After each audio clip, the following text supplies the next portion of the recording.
Hello again folks, how you all doing? So yesterday morning, postman came to my door with a parcel and opened it up, and inside was this Hornby Class 47.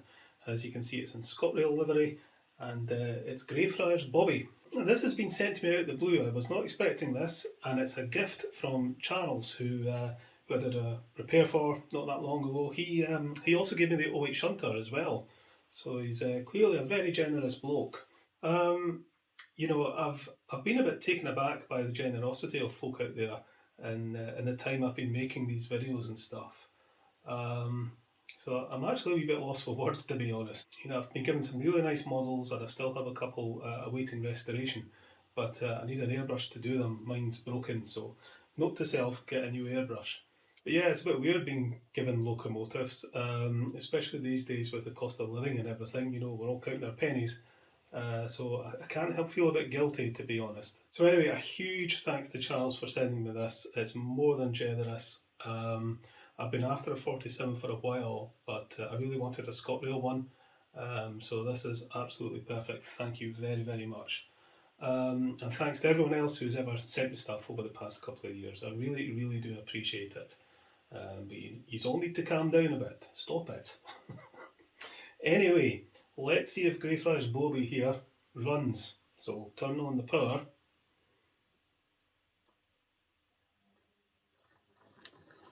And it's going. That's nearly full power.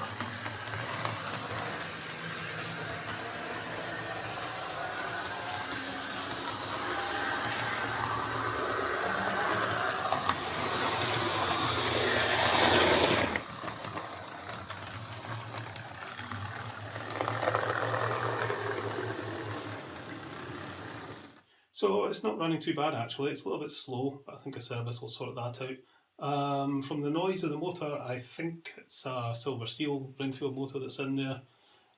So yeah, let's get it into the shed, get to the bench, and we'll give it a going over.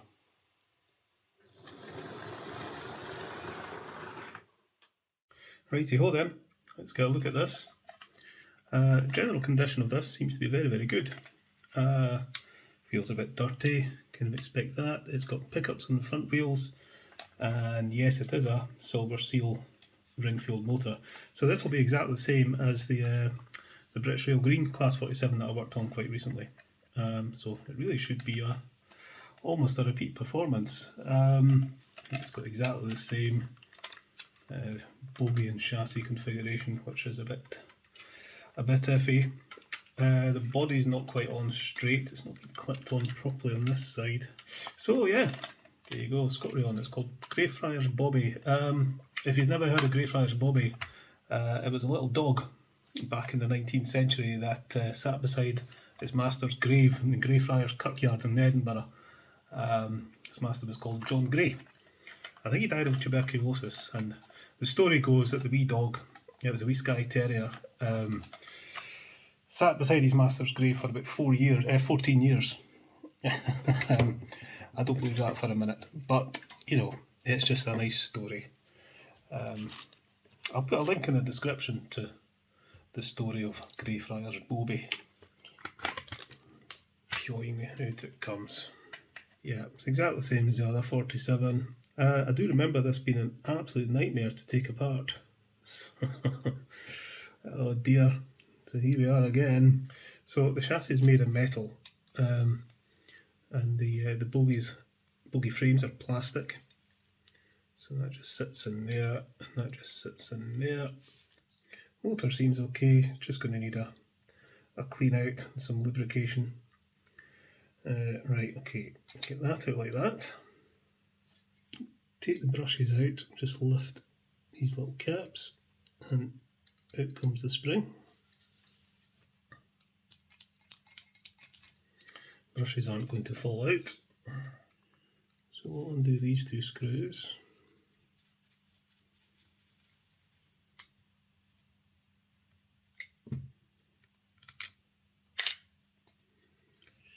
And then that should, with a bit of persuasion, this will push out down through like that. Very daft design. And then we can take that plate off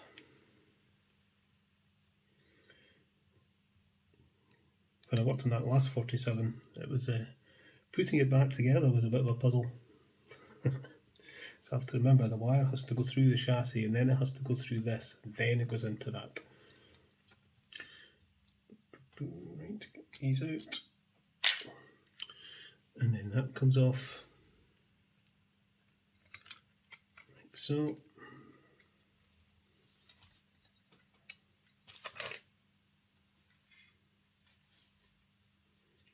Get that brush, and there's another one there. Just all the usual business required. Clean and an oil. I am not taking that circlip off. There's that little washer that sits on there. I do have circuit pliers. I was actually looking for them the other day and I cannot find them. They're in my shed somewhere, but there are many things in my shed that are lost. So I'm going to get myself a new set. In the meantime, we'll pull that middle wheel. Yeah, these are stiff as well. They were stiff on the last 47. These ones are quite stiff. There we go. Now this should come out.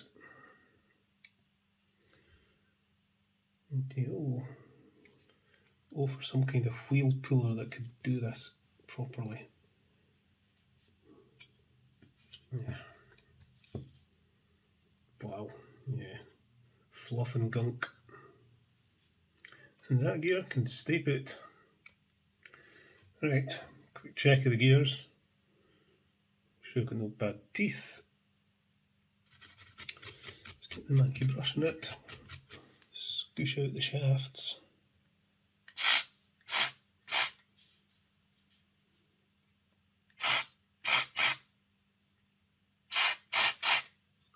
Commutator.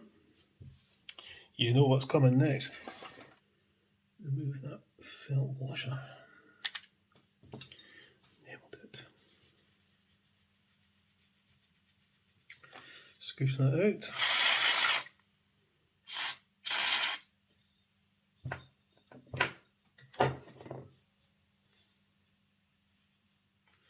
Give the gears a wee scoosh over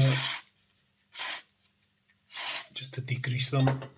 Very dirty, mucho muck. I'll try a bit of teacup.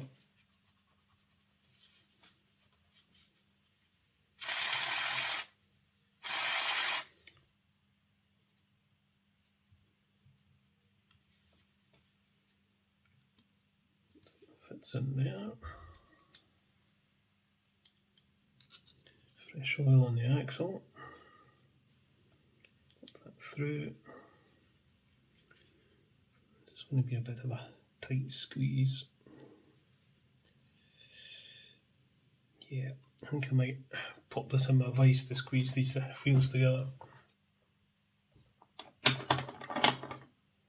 Just put that in my vise just to squeeze them together. It does it nice and equally so you don't get wheel wobble. Check the spacing though. Where's my calipers? Where's my calipers? Oh, jings, where are my calipers? There they are. Looking for about 14.1. 14.3. Get another squeeze. 14.1. Put that washer back on. I know the general consensus is that this is a better motor than the Hornby Ringfield. It isn't. You know, the quality of the materials is certainly better. But all the ones I've worked on so far, they're noisier. They have a distinct, almost whining noise when they run, and they're fiddlier to work on. I find I can't say I'm a huge fan of it, to be honest. I'm very tempted to get the Strathpeffer Junction CD motor conversion kit for this, just out of curiosity.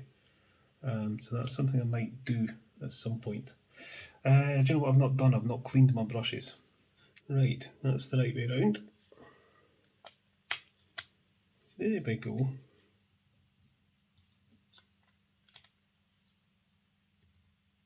Like that. Okay, we'll clean up the pickups on there. The wheels are actually quite clean, but we'll give them a clean in a minute. Yeah.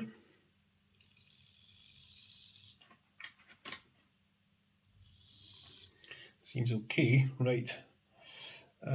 We need a bit of oil behind the pinion. A bit of oil in there. Yep. Okay, right, this front bogie, we'll clean it up. And then that should be us. Give them a scoosh with the cleaner. They should be fine. Now, this body didn't appear to be clipped on quite correctly. So these can get put on there and there. Pop this on.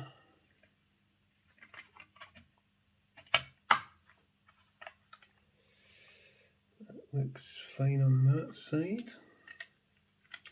But yeah, it doesn't seem to want to go down on that side as far. I guess something to do with the cabs maybe. Yep, it's the cabs. That just goes on absolutely fine until you fit the cabs. I can only think these bits are a bit too high.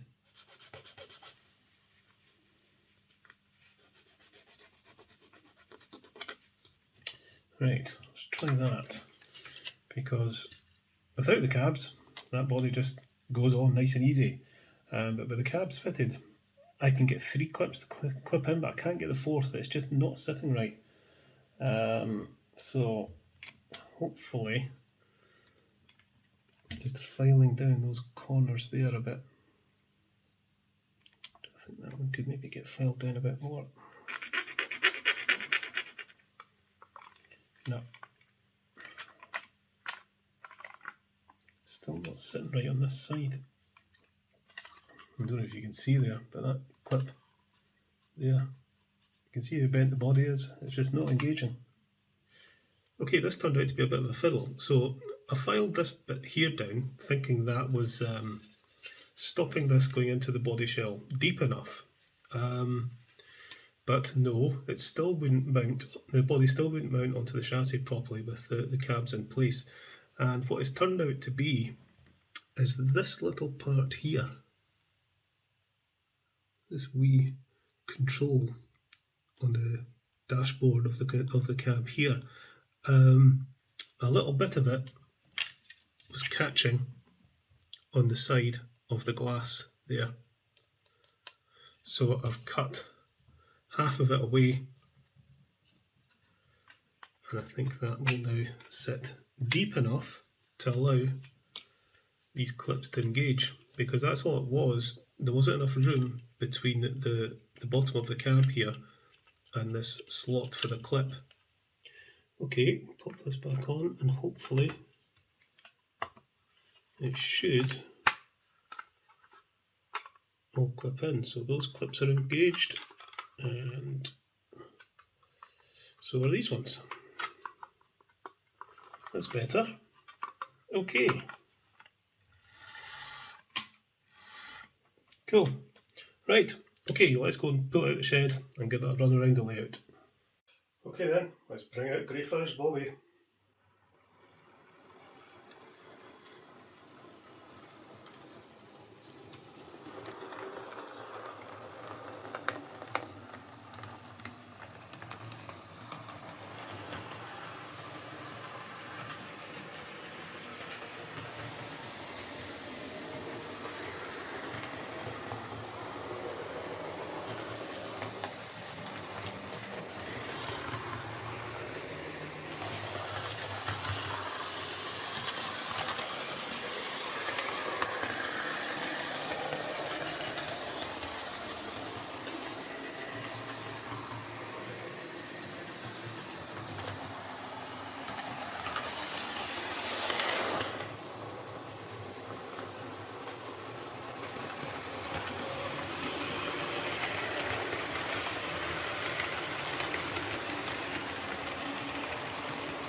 So there we go, that's my Scotrail Class 47 Greyfriar's bobby.